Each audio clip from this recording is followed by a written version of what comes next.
Wageni wetu karibuni sana Wadada Center. Asante. Kila mtu ni mara yake ya kwanza au kuna wenyeji? Kuna mtu ambaye amewahi kufika? Hapana. Wote ni wageni. Karibuni sana. Asante. Dada Pisi, Oliva, Sarafina na Rebeka. Karibuni. So kipindi chetu kwanza kabisa tunaanza kufahamiana. Tujue background zetu, tumetokea wapi, tuko hapa kwa malengo gani. Kwa hiyo nianze na Dada Pisi. Karibu. Asante. Kwanza jina lako la Pisi, maana yake nini? Pisi lina maana gani? Jina langu la Pisi lina maana ya amani. Ni hiyo Pisi ya Kiingereza. Hiyo Pisi ya Kiingereza. Kwa akaona wasikuite Amani. Maana mimi na mdogo wangu anaitwa Amani. Wewe ukaitwa Pisi. Naona mama wangu alipenda sana kwa sababu la Kiingereza. Kulikuwa na vurugu nini? Kulikuwa na machafuko wakati nazaliwa. Idi Amin alikuwa anaipiga Tanzania. Enzi za Idi Amin.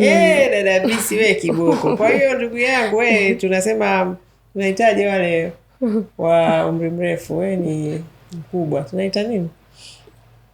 Hilo sasa hivi walikuwa hilo jina lilikuwa lina nani sana. Sio mkongwe, kuna jina lingine. Ni nini? Maana enzi ya Idi Amin. Ni muda, si ndio? Wewe ulikuwa umezaliwa? Hapana. Nani?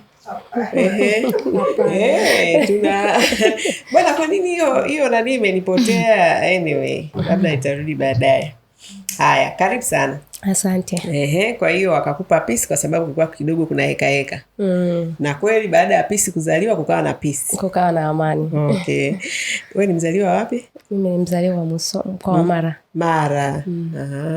Sawa, karibu. Asante. Umetusikia wapi? Umetuona wapi? Umetokea wapi sasa hivi ulivyokuja hapa? Kuja hapa nimekuja kutokea Tabata. Hapa Dar es Salaam. Ndio. Okay. Na nimewasikia na kuwaona kupitia Facebook. Kupitia Facebook. Yes. Ukafurahia huduma zetu. Ukasema na mimi nitakuwa mmoja wao. Karibu. Asante. Sawa, hebu tupe historia yako kidogo. Ulikuwa umetoka Tabata, Dar es Salaam, ni mzaliwa wa Mara, lakini kiumri una umri gani? Nina miaka 47. Tupe historia yako kwa ufupi, maana ni muda kidogo. Wewe unanizidi hata mimi kidogo. Unanizidi miaka 2, sio sana. Mimi 45. Kwa hiyo kwa mimi historia yangu ndefu. Kwanza nilikuwa dada wa kazi, nimepita vichochoro vingi tu mpaka leo nimefika hapa. Mwenzetu wewe kwa kifupi? Kwa kifupi, na mimi nimesoma elimu ya sekondari katika mkoa wa Kilimanjaro. Okay. Lakini mpaka kidato cha 4. Kidato cha 4. Nikatoka nikajiunga na chuo nikasoma through secretarial course. Okay. Kwa muda gani? Kwa muda wa miaka 3. Miaka 3, okay. Nikapata stage 3 ya secretarial. Okay. Nikawa nimeajiriwa na Victoria Stationery. Nikaa nafanya kazi ya secretarial duties. Kwa muda gani? Ni zaidi kama miaka 10. Ulifanya hiyo kazi? Nikaa nafanya hiyo kazi. Okay. Nikaenda baada ya kuolewa nikaachana na hiyo. Jamani, wanawake mnanifurahisha. Baada ya kuolewa unachana ya vitu vyako. Yaani tupo huko sekretari, tupa sijui ulikuwa nani, unaacha. Yaani unaona kama sasa, yani kama vile maisha umeshayapatia yani. Ikawaje sasa baada ya kuolewa ukaachana na karia yako ya usekretari uliofanya kwa miaka 10? Ikawaje sasa leo tuko hapa? Changamoto za uzazi na nini na malezi zikasababisha niache. Sasa nikaanza majukumu binafsi, kulea. Mimi naomba hapo paeke vizuri. Changamoto za uzazi, malezi ndio zilizosababisha uache kazi yako ya secretary. Sasa ilikuwa nikienda kwenye majukumu nakosa mlezi wa mtoto na mimi mwenyewe napata changamoto. Sasa nikachagua sasa niokoe kipi? Nianze watoto, kazi au familia? Nikachagua kuacha karia moja kwanza nisukume familia. Sasa ulikuwa unapata wapi uhakika wa chakula? Nilikuwa napata support kutoka kwa mwenzi. kwa mwenzi wangu, mume wako. Hicho sasa hapo ndio tuseme ukweli. Maana huwezi kusema eti mimi nikachagua kulea wakati kuna majukumu. Kulea, moja ya kulea ni kuhakikisha mtoto anakula. Si ndio? Sasa wewe fikiria labda ingekuwa ni single mother. Ungeacha kazi? Sio kweli. Ungeacha. Kwa hiyo kwa sababu tunakuaga tuna wenzi, huaga tunakuwa na kaimani kwamba wanaweza wakasonga mbele. Lakini neno la Mungu linatuasa sana kuacha kutegemea mwanadamu. Kwa sababu leo unamtegemea, kesho hayupo. Ni kweli. Au anaweza akakuangusha hata kama yupo. Kwa hiyo inabidi tuwe na mikakati ya kuhakikisha hata kama naingia kwenye malezi na uzazi, malezi, lakini bado lazima niendelee kusimama kwenye upande wa kiuchumi. Kwa sababu kuna leo na kesho. Ndio maana wanawake wanaenda baadaye wanarudi. Yaani kishaenda kwenye kumtegemea mwenzi, unakuta kundi kubwa kama linaathirika fulani. Baadaye anakuja kuanza na moja. Ni kweli kabisa. Ndio hivyo. Kwa hiyo baada ya kurudi sasa nyumbani ukaanza kulea, huku unamtegemea mume wako, changamoto ni zipi? Changamoto ni nyingi kwa kweli. Kumtegemea ndio hiyo tunachosema kumtegemea mwenzi. Majukumu yanavyozidi kupanda. Kumtegemea mwanadamu, sio tusiseme kumtegemea mwanadamu. Ni ngumu. Kwa sababu changamoto zinavyozidi kuongezea, familia inakuwa, mahitaji yanaongezeka, mnapitia kwenye changamoto nyingi sana. Kwa hiyo na hizo zinaweza zikateteresha, sio zinaweza. Nafikiri kwa kiasi kikubwa zimechangia mahusiano mengi kufa, ndoa nyingi kufa, kuharibika kabisa. Huo ndio ukweli. Na mimi nimetafuta sana, nimeuliza sana why kama sisi tuna mfumo wa kuwategemea wanaume, lakini neno la Mungu lilisema mwanamke ni msaidizi. Kwa hiyo why inakuwa mwanamke ambaye anamtegemea mwanaume, walio wengi wanasafa hata kama bado yuko kwenye ndoa? Ukimuuliza vizuri na akaamua kuwa mkweli wa nafsi yake mbele za Mungu, kuna namna haishi maisha yenye furaha. Yaani yupo tu pale hana namna, kwa sababu kashaamua kuwa tegemezi. Na kuna majukumu ya kulea ambayo ameamua kupambana nayo, mwenzake aende akatafute kipato. Lakini kuna namna hawafurahii, ule uchumi wa familia uendi vizuri. Yaani mwanamke anajiona kama yeye ni mnyonge. Sijui unanielewa? Nakuelewa. Kwa hiyo nikagundua sisi Mungu ametupa uwezo mkubwa sana, lakini mila zetu na tamaduni zetu zimetufanya tumedumaa. Kwamba ule uwezo unashindwa kuuona. Unafikiri ukizaa labda unapunguza uwezo wako wa kufanya kazi. Kumbe unaweza ukazaa, unaweza ukalea, unaweza ukashiriki kwenye shughuli za kiuchumi na bado ukaendelea kusimama kama msaidizi ndani ya familia. Yaani kwamba usiwe wewe ni mhanga, kwamba ni mtu ambaye ni tegemezi. Ukawa na wewe una kipato na bado majukumu mengine ya familia yanakwenda, na ukasimama pale kama mtu ambaye unatija kwenye familia.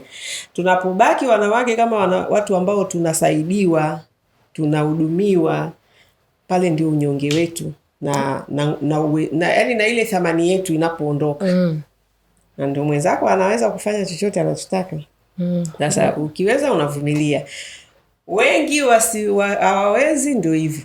Wanabaki masingo mama, wanabaki ndoa zinaishia za pa kuishia. Lakini baadaye unaanza mengi sana.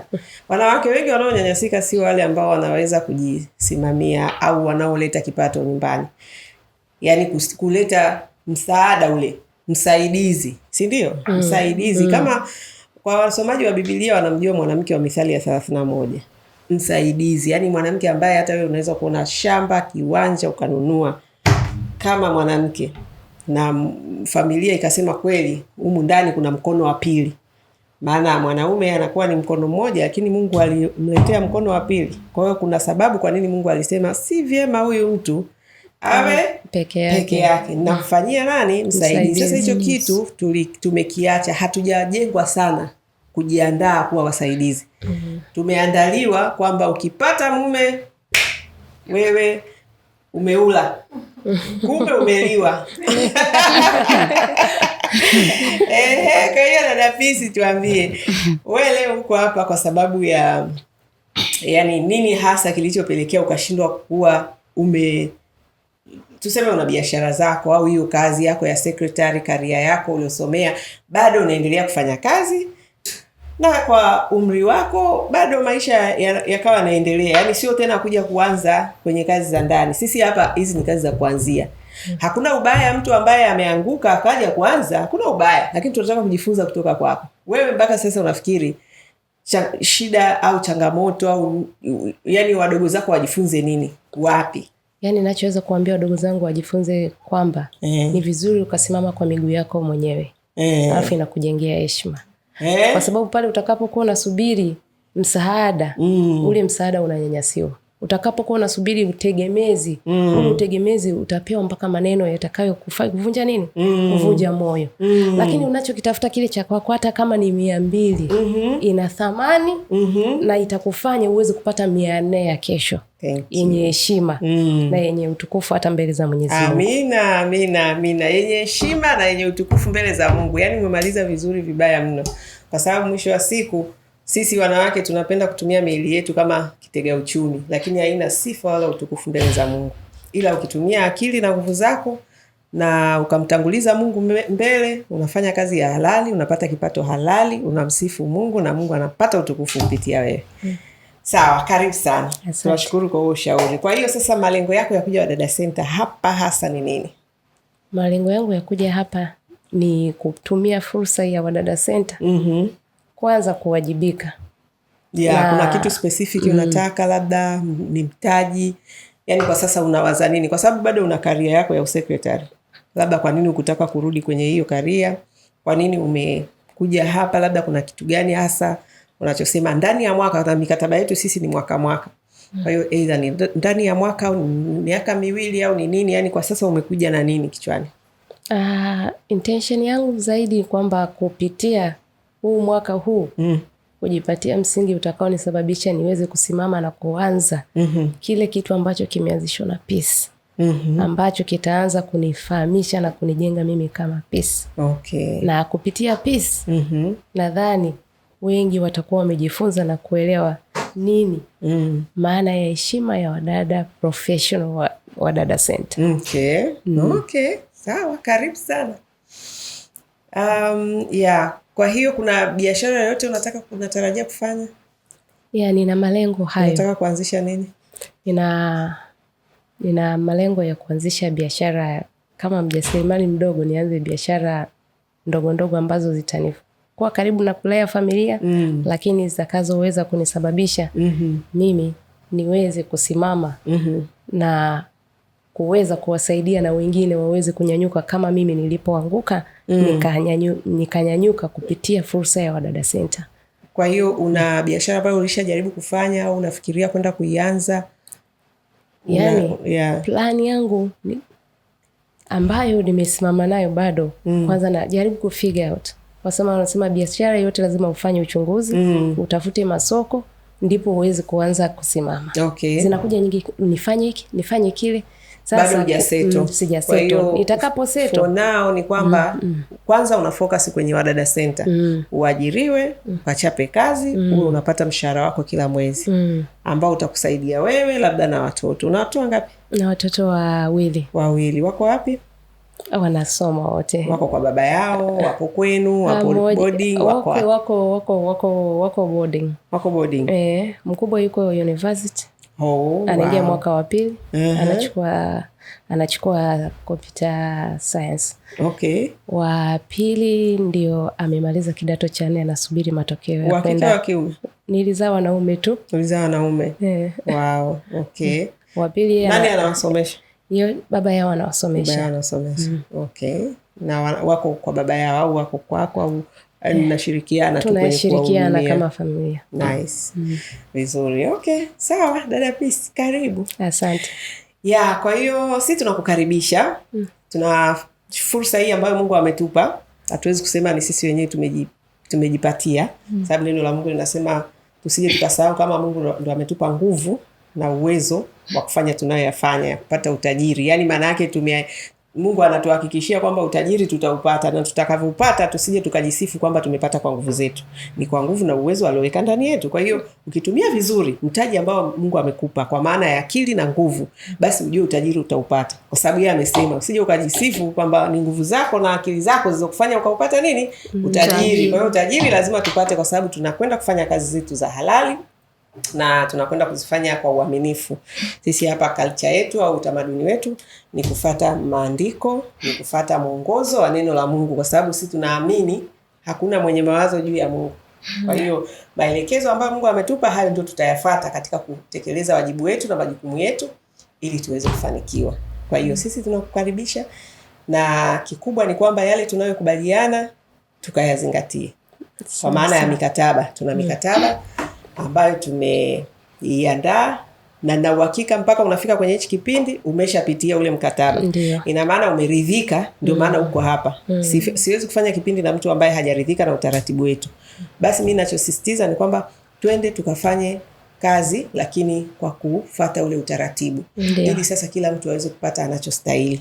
Usije ukawa binafsi ukajiangalia wewe, umepata hela zako kidogo tu ukasema mimi nishapata kamtaji ngoja nitimke.